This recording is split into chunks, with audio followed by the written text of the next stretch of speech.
All right, so this is chapter 2, integers.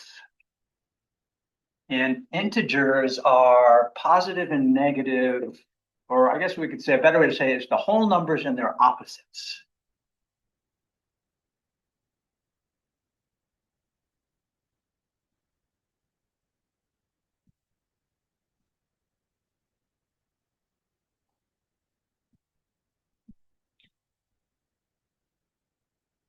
And there's a couple of ways to think about what opposite means. And getting that down will make everything else easier. So one way to think about is on a number line.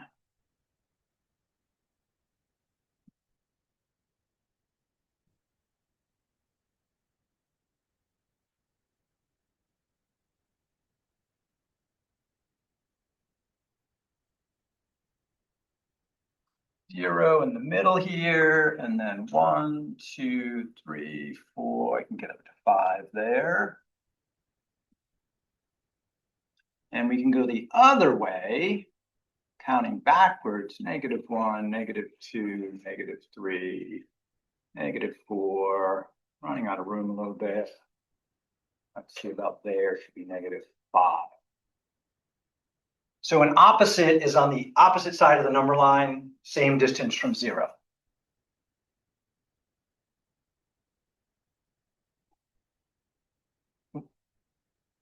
Angle, try that again.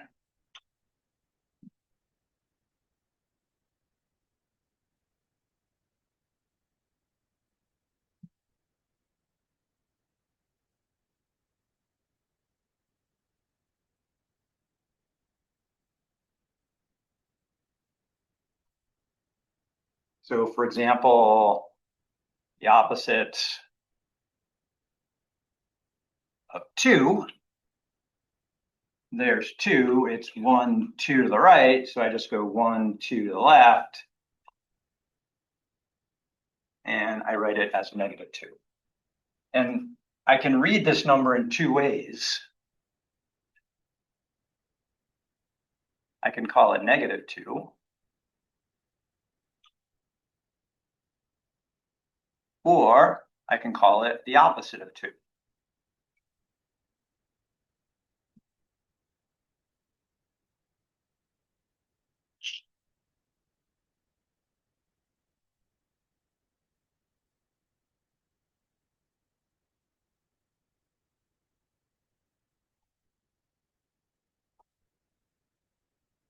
The opposite of -3 is, well, here's -3, right? It's 1, 2, 3 to the left, so I have to switch over and go 1, 2, 3 to the right, so it should be +3, or just 3.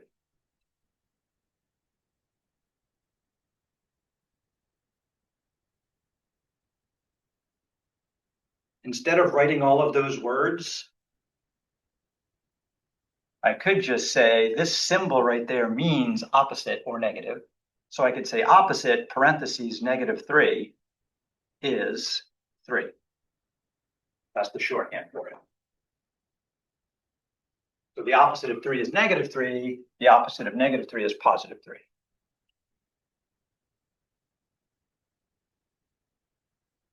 That's the first big thing to remember, get used to again.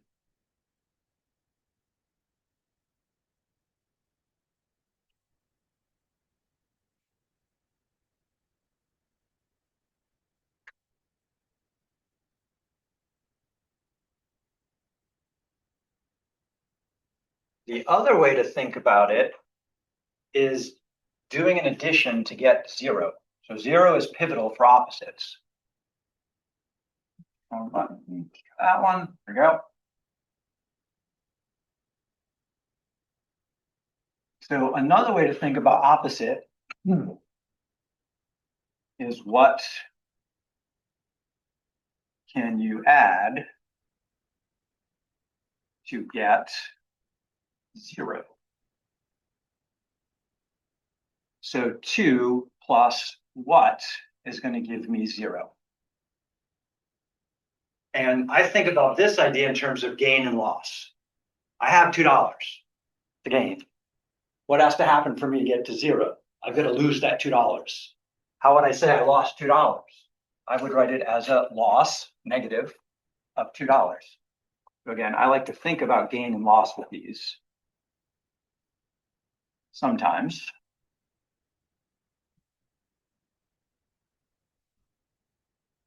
All right. A 2 versus a -2. So the opposite is the number you add to get 0.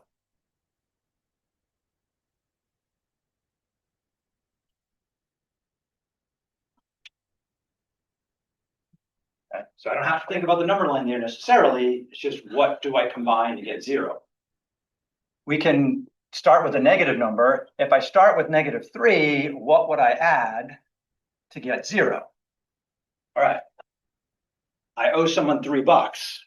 The only way I can fix that is to find $3 somewhere, earn $3, so I can then repay it and not have a debt anymore.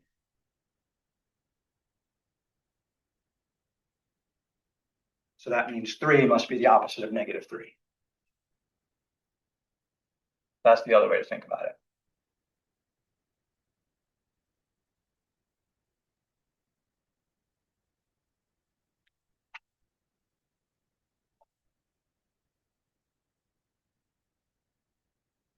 So next I want to look at addition and subtraction. And then I'm going to set you guys free to work on whatever you need to work on and ask me questions when you need to. So addition, right? I talked about that the other day. One of the most basic things we do is count. After we learn to count, we learn to add. And we learn to add by just combining stuff. So we combine and count.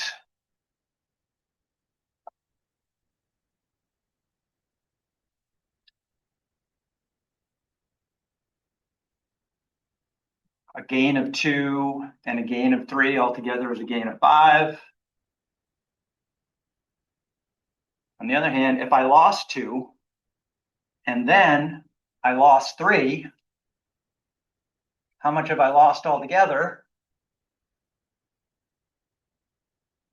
I've lost 5. And we can think about that on a number line too.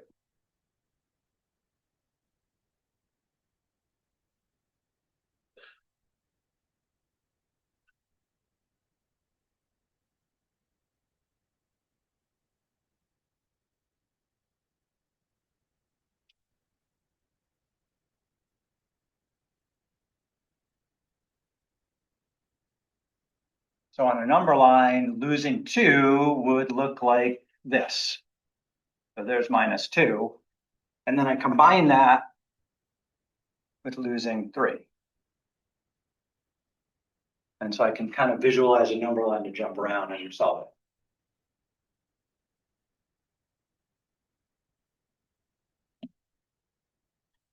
it.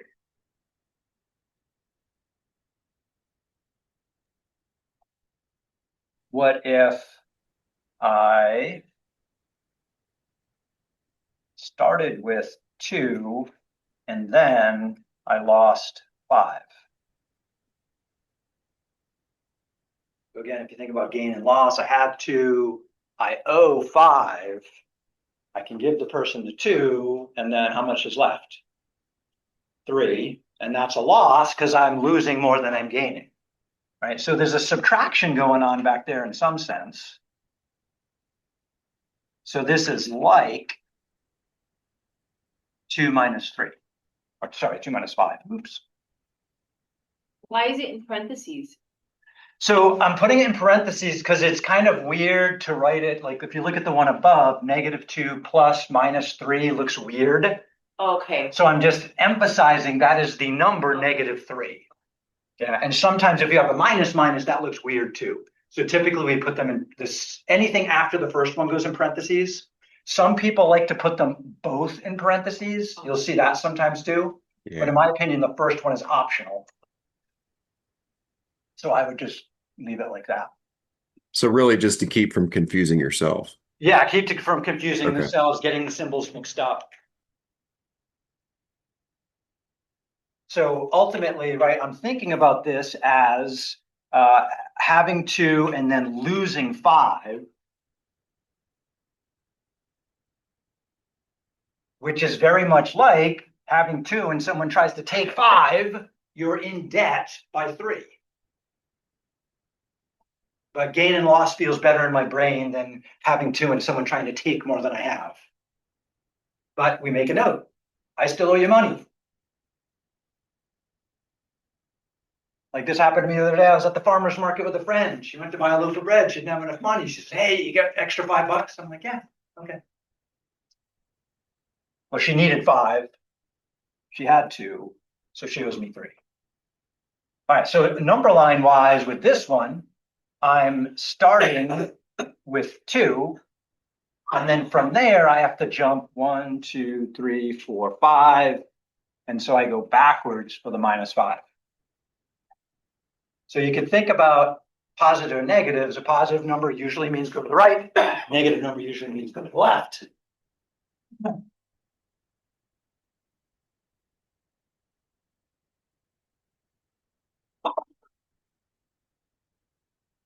Where did you end up after you do that?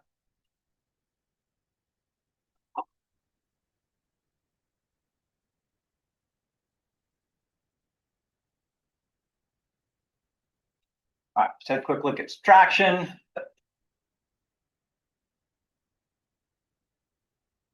And usually we think about subtraction as takeaway.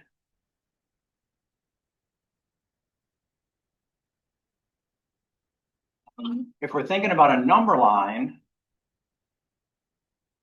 then I like to think about subtraction as change direction. I'll show you what I mean.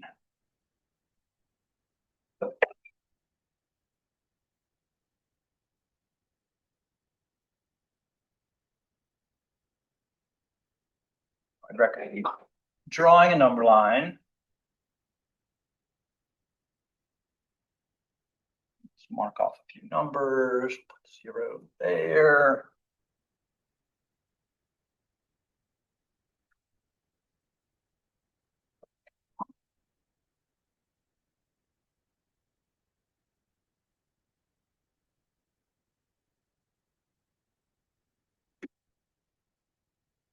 So first I'll just do something like 5 minus 2 on a number line.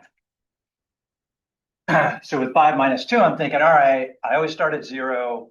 I'm going to go over 5. Now, usually a 2 means go to the right 2, but subtraction says, no, change direction. So instead of going positive 2 to the right, I'm going to go back 2 to the left. So that puts me with an answer of 3. So on a number line, I'm subtracting a positive number, which means don't go right, change direction.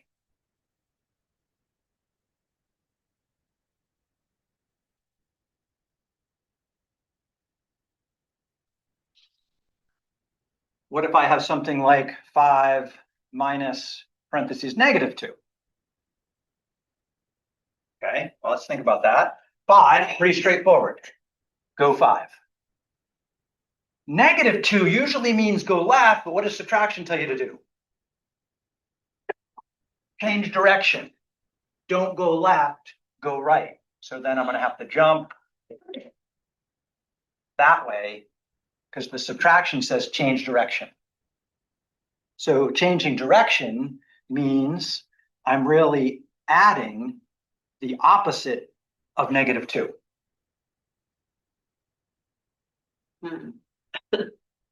Because subtraction on a number line means change direction. Okay, so usually a positive number means go right, a negative number means go left. Subtraction changes whatever happens next. Switch it. So if you're subtracting a negative number, it's really. So another way to think about it is you're removing a loss. If you remove a loss, that's a gain in the end. If you're subtracting a negative number, Yep. you're removing a loss. Yeah, this is removing a loss. Remove the loss. And the remove the loss becomes a gain in the end. Another way to think about subtraction is add the opposite. I'm going to make a note of that and then show you what I mean. Subtraction means add the opposite. And I'm going to demonstrate that with both of the problems I just had. So at first I had 5 minus 2. So I'm going to rewrite using add the opposite. I'm going to rewrite that as 5 plus, what's the opposite of 2?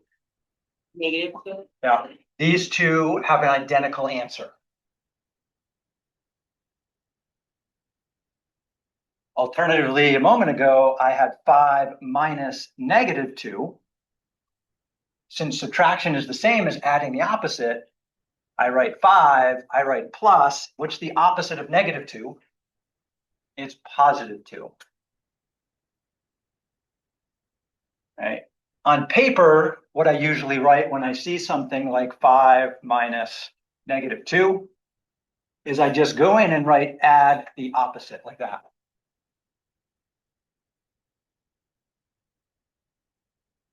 So things that help me with doing subtraction and addition with numbers that have different signs are positive usually means go to the right, negative goes to the left. That's how addition works. Alternatively, the idea of subtraction is adding the opposite means I can change a subtraction problem to make an addition problem that might be easier. Or I can view addition problem as subtraction, and that might be easier. I can go both ways. And that's what we're going to be practicing in section 2.2 and 2.3. Section 2.1 is about what are negative numbers, what are opposites, and there's one idea about absolute value I'm going to hold off on for now. 5 minus -2 is 7. Is 7, correct. Both of these equal 7. Yeah, no matter how I look at it, the answer is 7. But There. 5 plus -2 is 3.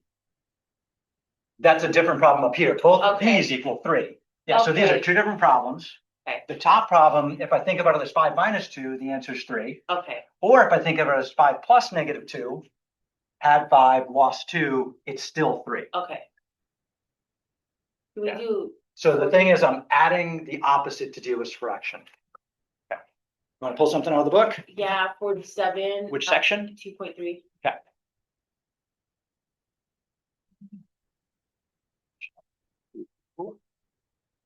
Section 3. Exercise number 47.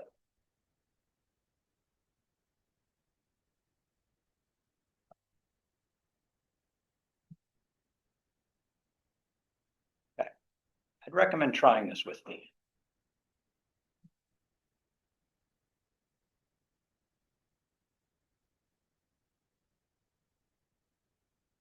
This is from section 2.3. It's an order of operations problem. I have a bunch of parentheses around. I have to go inside the parentheses, and generally we go left to right, so I'm focusing on this part right here first. Inside that parentheses, I'm going to use the add the opposite rule. So I'm going to say, okay, this is 7 plus, the opposite of -8 is +8. So that's going to be a 15 from that part.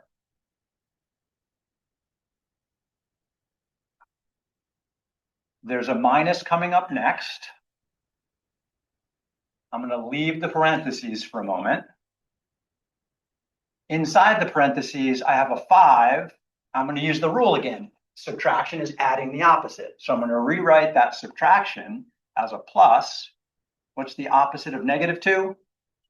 +2. So that should be the same as 5 plus 2, which is a 7. And I'm still haven't done the subtraction in the middle. 5 take away 7, I think is 8 on a good day. I think the answer is 8. It's not a bad idea after you write that down to try and type this into the calculator and see if the calculator agrees, using all the parentheses like it does. Yeah, so two things that help me. Thinking about gain and loss sometimes is helpful, especially with additions. And then with subtractions, it's often useful to rewrite as add the opposite. Is it always useful? No. In section, All right, so hang on one sec. okay, So for the rest of my crew, if you haven't finished chapter 1, then keep working on chapter 1 exercises because I really want those done this week. So keep working on those. If you have a question, put it in the chat or flag me over and I'll take a look at it. Once you finish chapter 1, then you're going to dive into chapter 2. We still have some more time today that I'm going to do examples probably from both chapter 1 and chapter 2, depending on what people ask. Now's a good time to get up, take a break, shake it off a little bit because we've been thinking really hard and sitting down. Studies show that when you're thinking really hard and then you get up and move, changes the blood flow, increases your brain activity, and you will think better. Don't sit for hours at a time doing stuff. Stand up and move every hour minimum. I try to do 20 minutes whenever possible. Get up, jump around, get a drink, go potty, have a snack, or just move. All right, with that in mind, I'm going to go get my cup of chamomile tea. I'll be right back.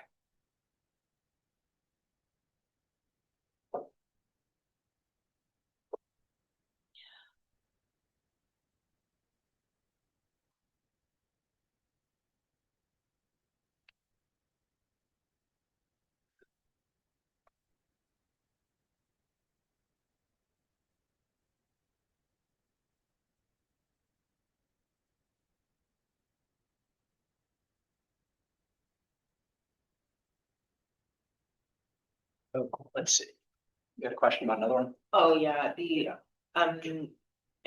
thought I had the answers, but then I was like, no, I better double check. Yeah, so the opposite of -4 is we can read it is, yeah. And I didn't go over absolute value yet, but it just means distance from 0. So how far is that number from 0? 5. 5, yeah. How far is the next one from 0? 5. Yeah, so with the absolute value, we pretty much ignore the sign and we just say how far from 0. So that's these signs on the outside, inside don't. Okay, that's a good one. Let me, I'm still recording too. I gotta clean that up later. Let's stop the recording.